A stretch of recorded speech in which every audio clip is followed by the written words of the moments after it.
À tous, on commence avec l'ouverture des travaux de la 4e commission spéciale sécurité et défense République démocratique du Congo, République du Congo. Au cœur de ces assises de 2 jours, Kinshasa et Brazzaville vont débattre de la question des expulsions de plus de 100 000 ressortissants de la RDC qui vivaient au Congo voisin. Une situation qui perturbe les relations de bon voisinage entre les deux États. C'est le ministre de l'Intérieur, Richard Mouyège, qui a lancé les travaux ce lundi au fleuve Congo-Tel et la délégation brazzavilloise est conduite par Raymond Séphir Mboulou, ministre de l'Intérieur de la République du Congo. Vous m'autorisez de penser que votre arrivée à Kinshasa à la tête de cette forte délégation congolaise, souhaitée par toutes nos deux parties et par le Parlement panafricain, va permettre, après plusieurs occasions manquées, de décanter la crise née de ces expulsions. La rencontre de ce jour devrait, à mon entendement, permettre aux experts des deux parties, d'une part, d'évaluer l'opération des expulsions massives des Congolais de la RDC vivant en RC, République du Congo, et d'en tirer les conséquences, et d'autre part, d'évaluer le niveau d'exécution des accords qui nous lient en matière de défense et sécurité et de réactiver la coopération interservices au regard des engagements mutuels pris à la suite des différentes rencontres bilatérales. Ces expulsions brutales et arbitraires des Congolais de Kinshasa de Brazzaville en fait également le sujet de la matinée politique de l'Alliance pour le renouveau du Congo ARC, mais aussi la publication du calendrier électoral. Le Bureau national de l'ARC a donc pris acte du calendrier des élections locales, municipales et urbaines et a condamné avec fermeté les violences qui ont accompagné ces expulsions. À l'issue de cette réunion, le Bureau national de l'ARC rend publiques les positions suivantes. 1. S'agissant des expulsions des Congolais de la RDC, de Brazzaville et de l'Angola, l'ARC condamne avec fermeté et manifeste sa plus vive indignation face aux expulsions massives de nos compatriotes en violation des règles du droit international. L'ARC appelle le gouvernement du Congo-Brazzaville à mettre un terme aux expulsions.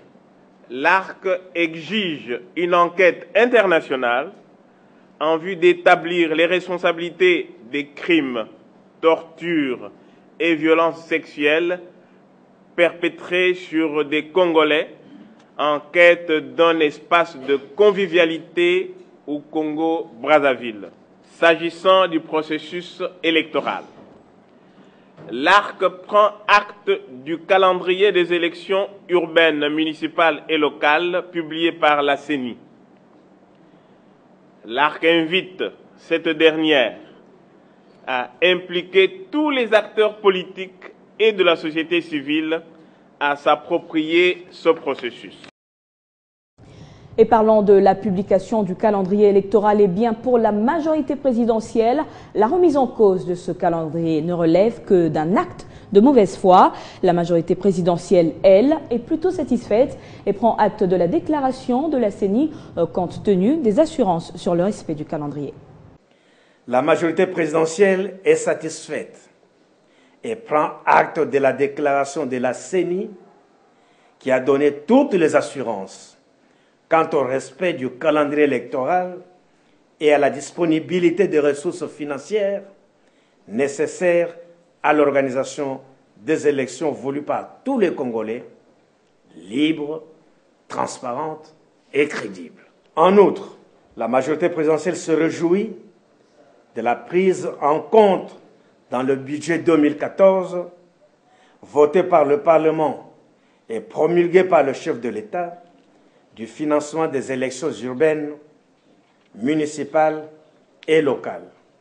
Cela prouve à suffisance la volonté politique d'organiser de manière responsable les dites élections.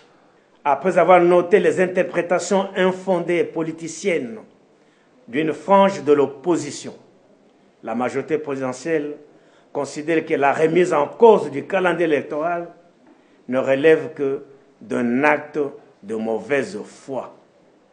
De ce qui précède, toute agitation n'est que distraction et une fuite en avant pour justifier l'impréparation de certains acteurs politiques. La majorité présidentielle observe qu'il n'y a pas de crise en République démocratique du Congo.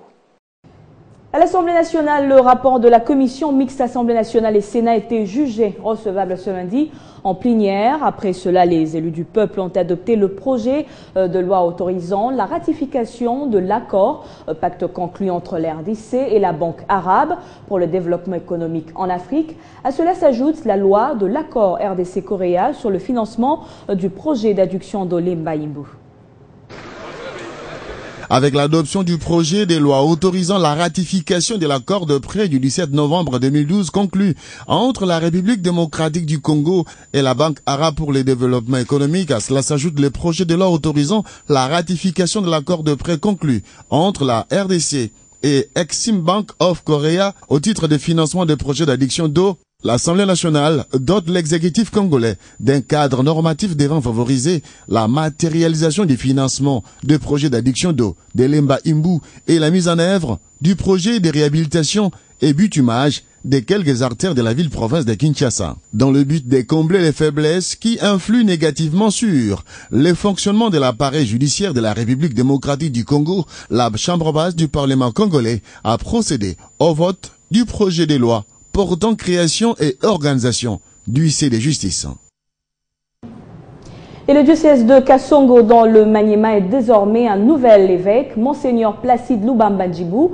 La cérémonie de son sacre a eu lieu le samedi dernier devant une forte mobilisation des fidèles catholiques venus des différentes provinces.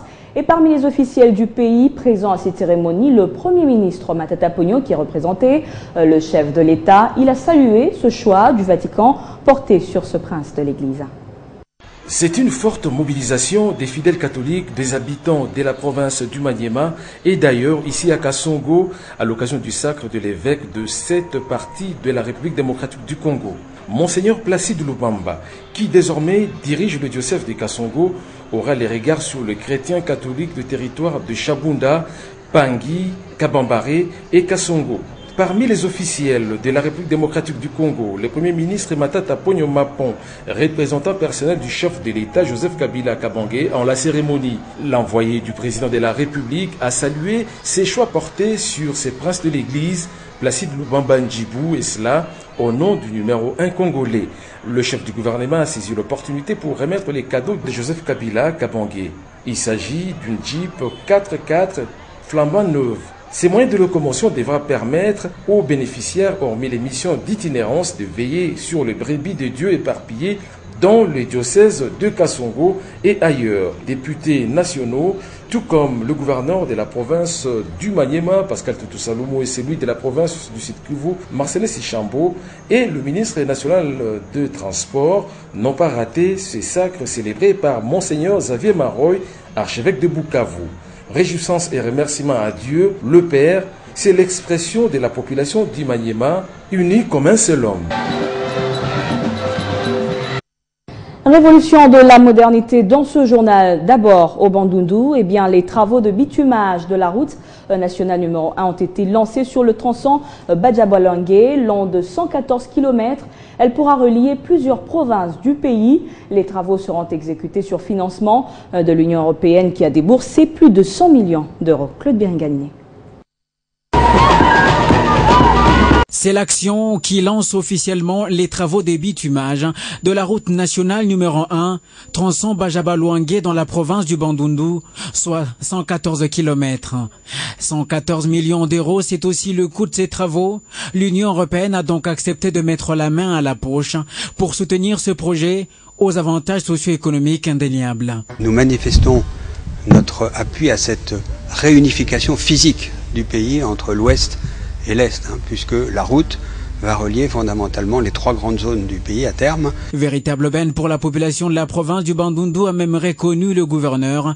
Bien plus une fierté pour le ministre des tutelles, Fridolin Kaswechi, de voir la politique routière du gouvernement central s'appliquer avec un point d'honneur à cette route nationale, épine dorsale du réseau routier en RDC. Les travaux que nous venons de lancer concernent un segment qui est sur la route nationale numéro 1, C'est une route d'intégration nationale parce qu'elle permet de relier 5 provinces et la ville de Kinshasa aussi. C'est la plus longue route d'intégration nationale qu'on puisse avoir au Congo. Des provinces qui feront donc un à travers cet investissement intégrateur. Pendant ce moment, au Katanga, les travaux de confortement de la voie ferrée sur l'axe Lumata-Baya évoluent normalement. Le gouverneur Moïse Katumbi était sur terrain pour une visite d'inspection. Laetitia Massimango pour le reportage.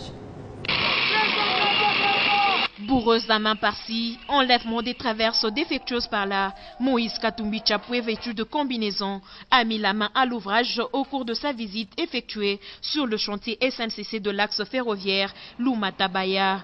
Ici se déroulent depuis le 20 mai les travaux de confortement de la voie ferrée sous financement de la Banque mondiale. Au finish, c'est tout l'axe Baya-Sakanya long de 230 km qui va être réhabilité pour un coût total d'1,561,17 $ américains.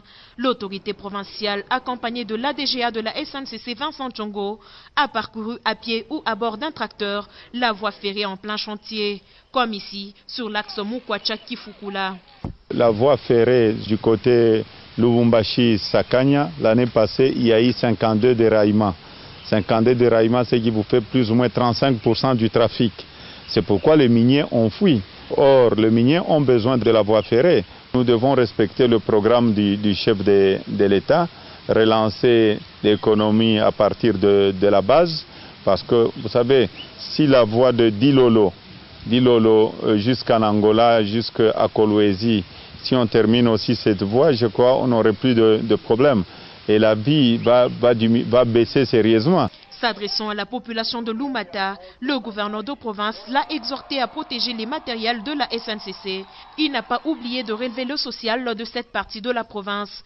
C'est entre autres le forage des puits d'eau à panneaux solaires et l'installation d'un transformateur pour la desserte en électricité. Le chef de l'exécutif provincial a aussi encouragé financièrement les agents commis aux travaux de confortement de la voie ferrée sur l'axe Baya-Sakanya. On revient à Kinshasa, ils ne pourront plus faire briller vos chaussures sous un chaud soleil. Eux, ce sont les cireurs. Le programme national pour l'emploi des jeunes Proyen a inauguré ce lundi des premières aubettes. Entendez des stands qui vont abriter ces jeunes cireurs et cordonniers. Pour le coordonnateur de ces structures, il est question d'améliorer les conditions de travail de ces jeunes. Regardez. Les cireurs et cordonniers de la ville de Kinshasa pourront désormais travailler dans des conditions humaines. Une initiative du programme national pour l'emploi des jeunes, soucieux d'améliorer les conditions de travail de ces jeunes et matérialiser la vision du chef de l'État Joseph Kabila, celle de la révolution de la modernité. Nous avons pensé, tel que le veut le chef de l'État, aider toute la jeunesse congolaise de différentes catégories professionnelles. Et en ces jours, nous avons pensé avec l'ordre de notre ministre de l'Emploi, Modeste Bahati Lukwebo, appuyer ces jeunes dans la fabrication des aubettes qui pourront recevoir ces jeunes cireurs à travers la ville de Kinshasa. Là, nous venons d'installer la première aubette échantillon.